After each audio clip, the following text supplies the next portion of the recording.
Hey everyone, welcome back to the third episode in my What Would the Star Wars Saga Look Like as a Disney Plus series. If you're new, please do check out the first two parts, which cover The Phantom Menace and Attack of the Clones. As part of my research for these videos, I usually rewatch the films, but in this case, I actually went with a fabulous fan edit that combines the theatrical film, the Siege of Mandalore Clone Wars finale arc, and one of the last parts of the 2003 Legends Clone Wars microseries. But what's my reasoning here? Why not just go with the theatrical film? For one, so much of Siege of Mandalore is directly told as a story taking place concurrently with Episode 3. There are scenes where Ahsoka misses Anakin by mere seconds, talks to the Jedi Council, and receives updates about Anakin from Obi-Wan. Adding those 4 episodes to the film would seem more than enough. However, I did mention the 2003 Clone Wars microseries for a reason. Because when Obi-Wan rushes in and interrupts Anakin, Ahsoka, and Rex during their reunion, he does so because Coruscant has been attacked by General Grievous, and informs Anakin that the Chancellor is with Shaak Ti, but that Mace Windu has lost contact with her. It directly lines up with the events that occur in the 2003 microseries. As such, a fantastic fan edit by Mecha Salesman from YouTube combines the canon 3D CGI show and this part of the 2D Legends show with the theatrical film to cover the absolute entirety of the final days of the Clone Wars and the rise of the Empire. It also makes my personal calculation of the in-universe time that has passed almost unnecessary. But even so, I continue the tradition. I ended up calculating about 9.6 days in universe over the course of Revenge of the Sith, which also lines up well with the 10 days Lucasfilm's Pablo Hidalgo once mentioned in a tweet. With a total runtime of 259 minutes for this fan edit, I would choose to cover these near 10 days in a Disney Plus miniseries of 6 episodes, with each episode being 40 minutes long. For this third episode of the series, I would actually be compressing and adjusting the things that this fan edit obviously couldn't do, due to the contrasting styles and levels of importance given to the medium, the characterization, and the story as a whole. While I will also reference some other canon materials, I think by using Mecha Salesman's fan edit as the basis for Revenge of the Sith extended Disney Plus miniseries, the tragic story of Revenge of the Sith can be told quite well. So, without further ado, here's what my version of a Revenge of the Sith extended Disney Plus miniseries would look like.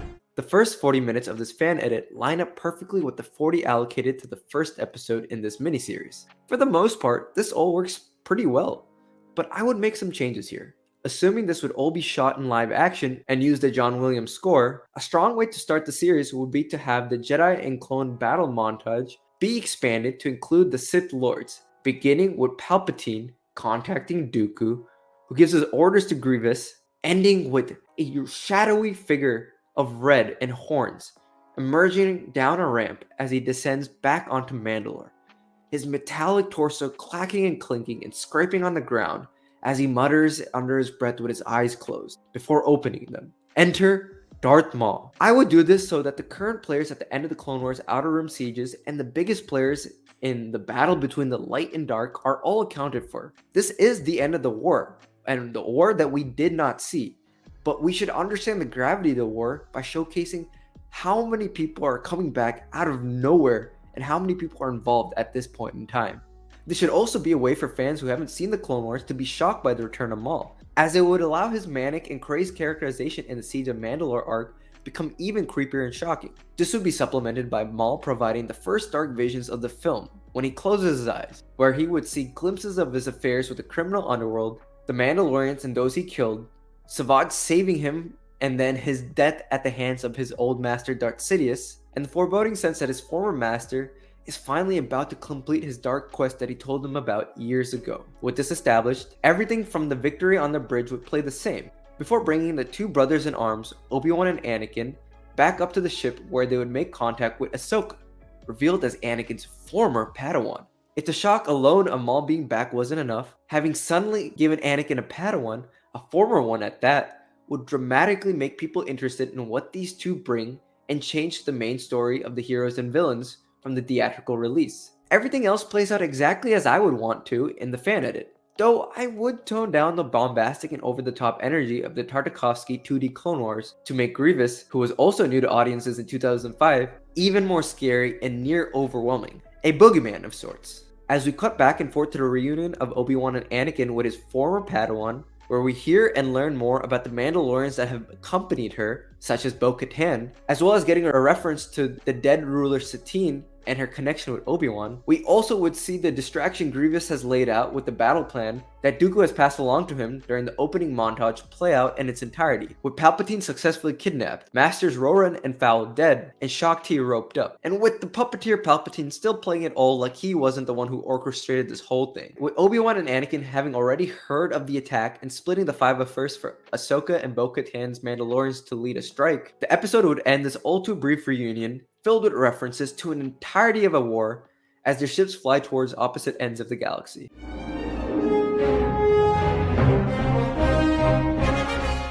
Here on out, much of the changes that occur would be further story integrations for both Ahsoka and Maul, while also elevating the character of Padme from a helpless, pregnant, and eventually fridged woman to the competent politician fighting to save the Republic that we see more of in Attack of the Clones and especially in the 3D Clone Wars show. Like the first part, this second part would also be 40 minutes long, covering the 39th minute to the 77th, which is just 2 minutes shy of a 40-minute runtime as well. This part of this hypothetical miniseries needs very little effort and integration, because everything that occurs on Mandalore is so tightly woven into the events of Anakin and Obi-Wan's rescue of the Chancellor during the continued battle of Coruscant. I would keep the arrival to Mandalore sequence ahead of the iconic opening of Revenge of the Sith, because I want to emphasize that this new-to-audience character, former Padawan to Anakin Skywalker, Ahsoka Tano, is in tune with her master and is often swirling emotions. But the references to her past and tumultuous departure as discussed in the Siege of Mandalore episodes definitely showcase how much pain also comes with her presence, and how Anakin has quietly suffered without her alongside him. He leaves her once more assuming that things are looking up, which fuels him to be his best for the rescue of his old mentor, skillful and full of banter at any moment with R2 and Obi-Wan.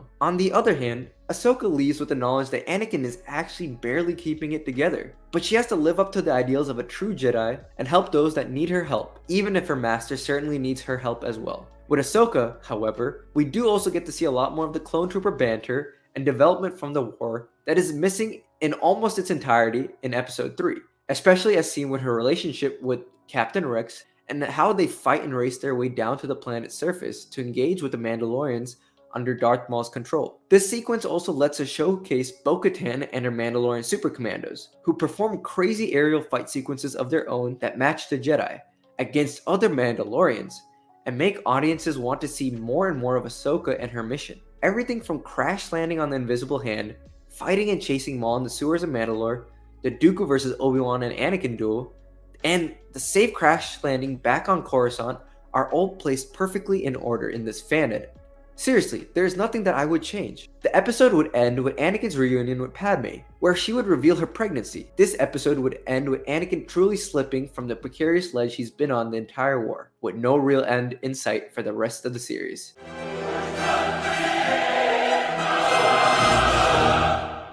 Part 3 of the series is where Padme gets her much-deserved recognition, as much of it is focused on the political struggles of the Jedi, Senate, and Palpatine, of which Anakin is pulled on from every side. From the 77th minute to the 125th minute of the fan edit, a total of 48 minutes, we cover everything from Grievous's arrival on Utapau to Maul matching Ahsoka's drawn blade, ready for battle. Again, everything that occurs on Mandalore is sequenced and written so tightly with everything in the theatrical film that I cannot find any real issues with Mecha Salesman's placement, including the extended meeting between Anakin and Palpatine, and the two Petition of 2000 / Proto-Rebellion scenes with Padme. What's great about this third episode is that Grievous's arrival on Utapau is where Palpatine makes the big first step towards taking full control of Anakin, telling the cyborg general that Dooku's death was a necessary loss. Our next scene is the one where Anakin has nightmares of Padme dying in childbirth, which is a bit overt, but very effective and builds well off of the sea of emotions Anakin surely is facing with Padme being pregnant. His ensuing failure with putting his mind to ease with a too rational Yoda, followed by the extended and appealing talk with Palpatine, makes Anakin walk right into the trap.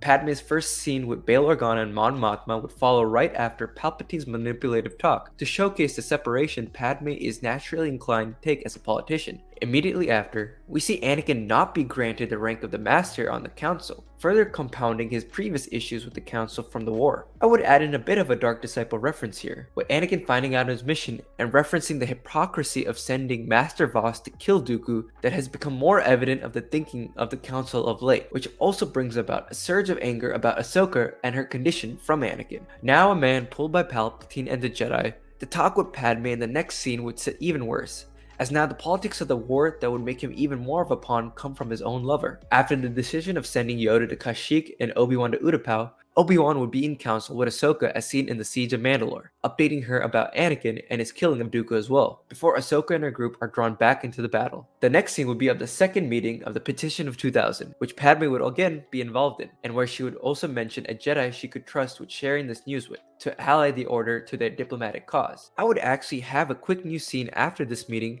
where she calls on Obi-Wan to her apartment to talk, which is then referenced later by Anakin when he sees Padme again after seeing his old master off, and would also tie in well with the marital struggles in the later parts of the 3D Clone Wars show. The final stretch of this episode would be Maul explaining everything about Sidious's plan, and Almec's reveal to Ahsoka that Maul actually wanted to draw out Anakin, and with Maul asking Ahsoka to join him to take down Sidious and his plan. Understanding the opportunity to end the war and find out the true Sith Lord, Ahsoka accepts, before finding out about Anakin being groomed by Sidious to be his new Sith apprentice, which, while true, Ahsoka fortunately dismisses, resulting in the beginning of her duel with Maul at the end of episode 3.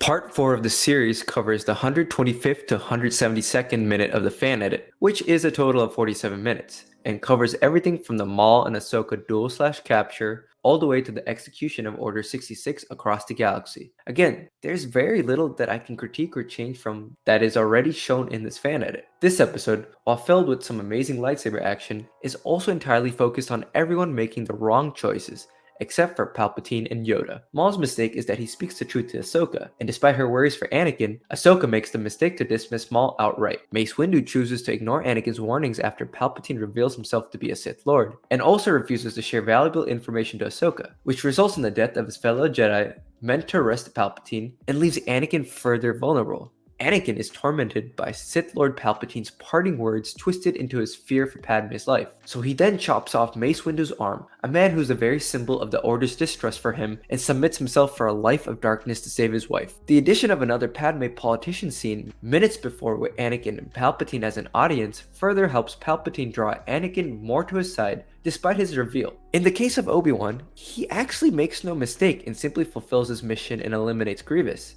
which to his knowledge should end the war. But of course, everything else has gone wrong without him on Coruscant. If there is one change I would make in the sequencing, I would have Yoda escaping with Tarful and Chewbacca come after Rex and his clones turn on Ahsoka. While it is powerful that Rex fights his programming and gives Ahsoka what she needs for a chance to survive, I would have the end of the Order 66 sequence in the film instead build up Yoda as the only Jedi able to be prepared for this turn of events. It ties well with his arc in the 6th season of the 3D Clone Wars show, but even without that knowledge, it signals to any Star Wars Saga movie viewer that Yoda is a force that can stop this destruction and takeover by Sidious and his new apprentice Vader. It also allows Ahsoka's failure to communicate with Anakin and the Council's inability to listen to her be her downfall, while still letting her have a chance to survive Order 66 with her now potential ally or distraction in Maul, all while helping audiences key in on her new mission of learning why the clones so easily submitted to the command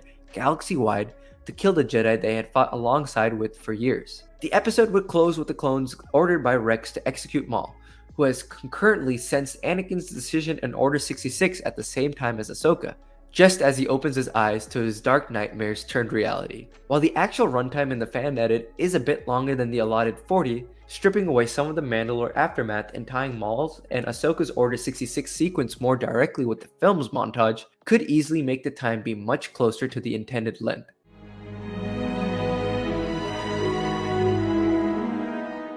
Part 5 of the series begins at the 172nd minute of the fan edit all the way up to the 217th minute, which is a total of 45 minutes. We begin with Maul being freed by Ahsoka to serve as a distraction for her, and end with Obi-Wan stowing away on Padme's ship as she races off to Mustafar to see Anakin. Much of this episode is not in the theatrical film, as this part of the Siege of Mandalore arc from the 3D Clone Wars is focused on having Ahsoka face some answers built up throughout the seasons of the show, as well as escaping with her and a cured Rex's life in order to disappear into the now Imperial Galaxy. We have the Fives arc from the Lost Mission Season 6 of the 3D Clone Wars referenced here, and that alone makes me happy because Fives is my favorite clone trooper of all time. Maul lays waste to the clones and obtains a comlink, which allows him to take control away from the purpose of distraction Ahsoka has set him on. Ahsoka locates Rex's chip and has it removed, giving audiences a level of sympathy to the forced actions these already bred for war clones had to follow through on in this false war,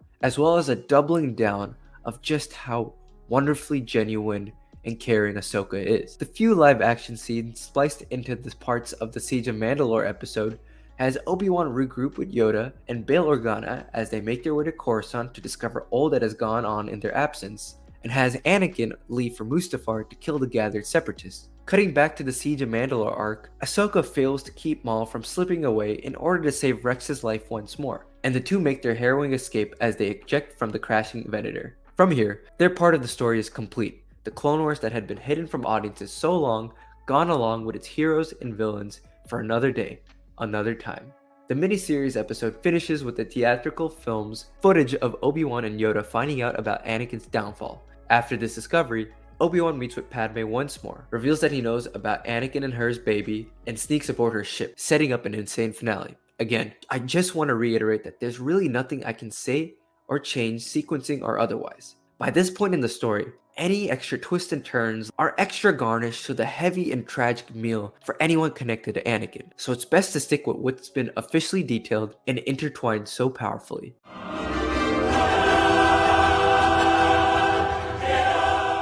Part 6 of the series begins at the 217th minute and ends at the 250th minute mark of the edit, which is not only a brisk 33 minutes, but is also not the end of Mecha Salesman's fan edit. To explain, the near entirety of this 33 minutes of the fan edit covers Yoda beginning his duel against Palpatine and ending with Beru and Owen Lars holding a baby Luke as they look towards the binary sunset. Mecha Salesman makes the choice to end the fan edit with Vader arriving a good while after Ahsoka and the Barrier Troopers have long been gone, in an entirely different season of weather. I personally do not think a hypothetical extended miniseries version of Revenge of the Sith should end on a note that is more of a close to the 3D Clone Wars show, even if I find it to be a very powerful scene. In my mind, with the amount of new characters this version of Revenge of the Sith throws at the viewer, the cast whittling away to an Anakin broken and left in his suit as a servant Vader to the now fully in control Palpatine was the best way to go. All the pieces are off the table except these two.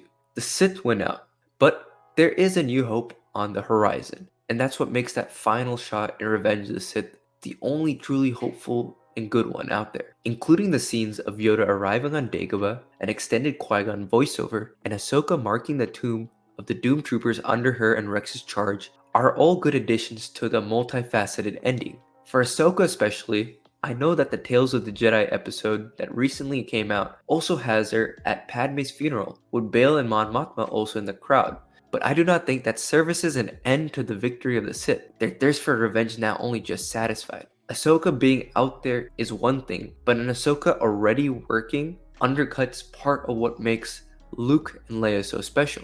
In addition, to fill out the final 7 minutes, I would add a scene of Padme still alive and being able to spend a few minutes with her newly born twins, so as to more strongly connect Leia and the memory of her sad mother she seems to have. Even if it is constantly explained as the will of the Force imprinting onto Leia, having Padme spend her last few minutes dying of heartbreak but still able to give her children one last bit of love adds to both her grace and her tragedy. I would also personally add a scene to extend the Yoda and Palpatine fight a bit more, as even though the two showcase their unparalleled connections to the Force, Yoda is forced out of the game rather easily and in a manner that doesn't feel like he has lost to Palpatine outright. Hopefully with these additions and small inputs, we would reach the 40-minute mark or a little more and end the 6-episode extended hypothetical miniseries of Revenge of the Sith on Disney+.